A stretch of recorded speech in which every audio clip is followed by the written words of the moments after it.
आखिर क्यों ब्रिटिशर्स अंग्रेज इतने ज्यादा आतुर थे छत्रपति शिवाजी की तलवार को लेकर? क्यों हथियाना चाहते थे वो छत्रपति शिवाजी की तलवार को? क्या था छत्रपति शिवाजी की तलवार का इंग्लैंड कनेक्शन? एक ऐसा सम्राट जिसने महज 2000 सैनिकों से एक बड़े, बहुत ही बड़े, विशाल काय मराठा साम्राज्य को स्थापित किया था, उसकी ये गाथा अंत तक सुनिए और जितना हो सके इस वीर योद्धा के शौर्य को शेयर करें।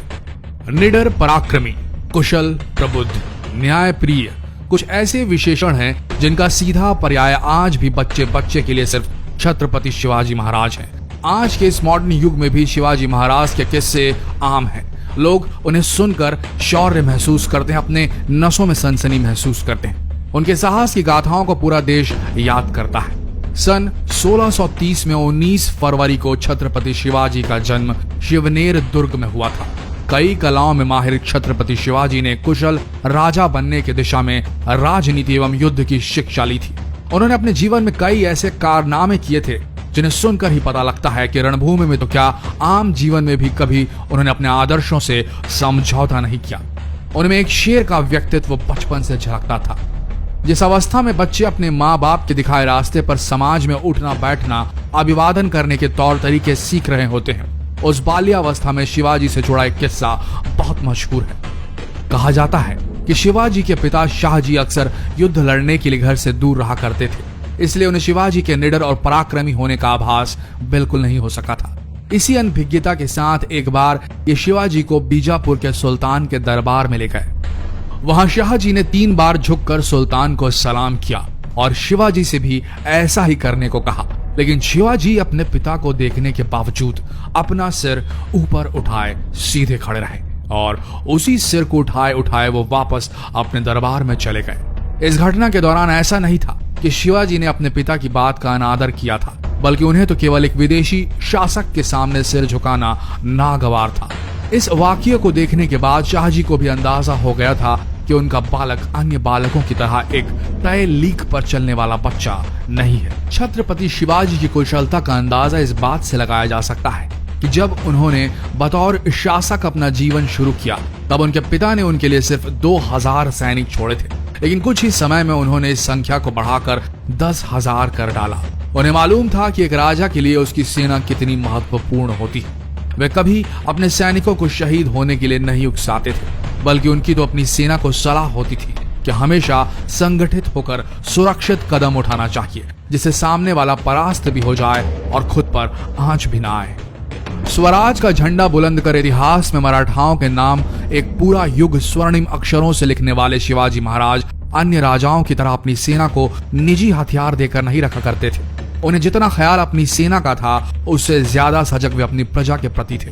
उनका सोचना था कि सेना को निजी हथियार नहीं दिए जाएंगे तो बेवजह आम प्रजा को नुकसान नहीं पहुंचेगा। उनका कहना था कि दुश्मन राज से लूटा गया सारा सामान मराठा खजाने में जमा होगा।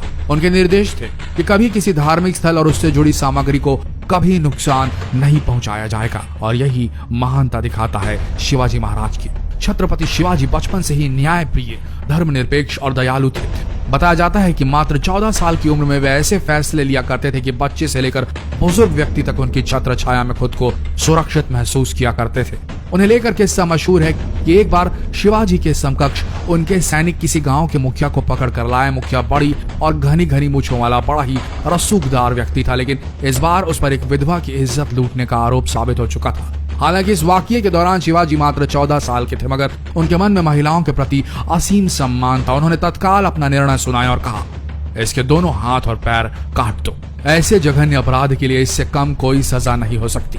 क्या आज किसी 14 साल के बच्चे में ऐसे विवेक और बुद्धि की अपेक्षा की जा सकती है? शिवाजी के राज में महिलाओं को बंदी बनाने की अनुमति नहीं थी, और जो महिलाओं का अपमान करते थे उसके लिए मुखिया की तरह कड़ा दंड तय हुआ करता था।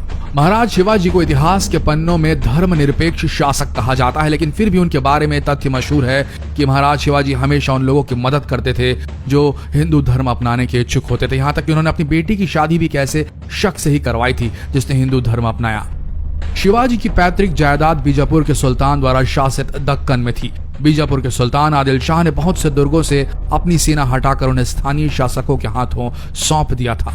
16 वर्ष की आयु तक पहुंचते पहुंचते शिवाजी को यकीन हो गया था कि हिंदुओं की मुक्ति के लिए उन्हें संघर्ष करना होगा। शिवाजी ने अपने विश्वास पात्रों को इकट्ठा कर अपनी ताकत बढ़ानी शुरू की। जब आदिल शाह बीमार पड़े तो बीजापुर में अराजकता फैल गई। शिवाजी ने इस मौके का लाभ उठाया और बीजापुर में प्रवेश करने का फैसला लिया। छोटी सी उम्र में उन्होंने तोरना किले का कब्जा कर हासिल कर लिया था उसे। 1659 में आदिल शाह ने अपने सेनापति को शिवाजी को मारने के लिए भेजा। दोनों के बीच प्रतापगढ़ किले पर युद्ध हुआ। इस युद्ध में शिवाजी की विजय हुई। उनकी बढ़ती ताकत को भांपते हुए मुगल सम्राट औरंगजेब ने जयसिंह और दिलीप खान को शिवाजी को रोकने के लिए भेजा और उनसे एक समझौते पर हस्ताक्षर करने को कहा। समझौते के मुताबिक उन्हें मुगल शासक को 24 किले देने थे। यहाँ बता दें कि कोणार्क का किला भी इन्हीं किलों में से एक था, जिसकी टीस में सिंहगढ़ का युद्ध शिवाजी की ओर से उनके सेनापति तानाजी ने लड़ा। इस 24 किले वाले समझौते के बाद शिवाजी एक बार आगरा के दरबार में औरंगजेब से मिलने के लिए गए। वह 9 मई 1666 को अपने पुत्र संभाजी एवं 4000 मराठा सैनिकों के साथ मुगल दरबार में उपस्थित हुए, परंतु औरंगजेब ने उन्हें वहां उचित सम्मान न दिया, जिस पर शिवाजी ने भरे हुए दरबार में औरंगजेब को विश्वासघाती कह डाला। इसके बाद औरंगजेब ने उन्हें एवं उनके पुत्र को जयपुर भवन में कैद कर लिया, लेकिन 13 अगस्त 1666 को फलों की टोकरी में छिपकर शिवाजी वहां से भाग निकले और रायगढ़ पहुंचे। सन 1674 तक शिवाजी ने उन सारे प्रदेशों पर अधिकार कर लिया था जो पुरंदर की संधि के अंतर्गत उन्हें मुगलों को देने पड़े थे। देखते ही देखते उन्होंने मराठाओं की एक विशाल सेना तैयार कर ली थी, जो स्वराज्य के लिए जान देने को तैयार थे। उन्हीं के शासनकाल में गुरिल्ला युद्ध के प्रयोग का भी प्रचलन शुरू हुआ। उन्होंने नौसेना भी तैयार की थी। अप्रैल 1680 को बीमार होने पर उनकी मृत्यु हो गई थी। आज उनकी हर तस्वीर में उनके हाथ में उनकी तलवार देखने को मिलती है। कहा जाता है कि उनकी तलवार पर 10 हीरे जड़े हुए थे, जो इस वक्त लंदन में है। शिवाजी महाराज की तलवार प्रिंस ऑफ वेल्स एडवर्ड 7 को नवंबर 1875 में उनकी भारत यात्रा के दौरान कोल्हापुर के महाराज ने उपहार स्वरूप भेंट की थी, लेकिन कभी भी इस तलवार को वापस लाने की कोई कोशिश नहीं की गई। छत्रपति शिवाजी आज भी पूरे देश के लिए एक बहुत ही बड़े इंस्पिरेशन का काम करते हैं। तो जितना हो सके छत्रपति शिवाजी की इस गाथा को शेयर करें, फेसबुक पर शेयर करें, व्हाट्सएप पर शेयर करें। मिलते हैं अगली बेहतरीन भारतीय गाथा के साथ। तब तक के लिए आप सबका इस वीडियो के अंत तक बने रहने के लिए दिल से धन्यवाद।